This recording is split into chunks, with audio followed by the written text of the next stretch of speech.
دلوقتي على 3000 جنيه اقوى واصعب تحدي ممكن تشوفه، ده حرف التي هنفكه دلوقتي، لو جمعته تكسب 3000 جنيه. ماشي. بتوع الهندسه ما عرفوش يحلوه، بتوع المساحه ما عرفوش يحلوه، بتوع الفيزياء ما عرفوش يحلوه، تعرف انت تحله؟ تكسب 3000 جنيه. يا عم ماشي. الخفنه؟ لا فين؟ اهو يا باشا، يلا يلا يا باشا، يلا يلا جمعوا يا باشا، يلا يلا بقى، عايزين في السرعه كده.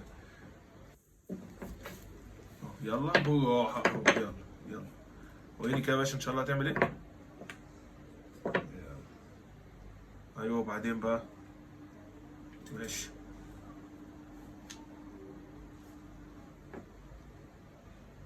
ايه ده، في ايه مالك؟ غلط.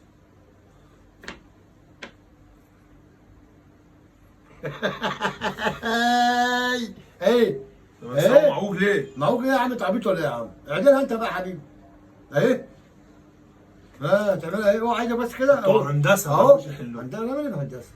هندسه مين؟ هي بالشهاده ولا بالهندسه؟ امال بايه؟ بالدماغ.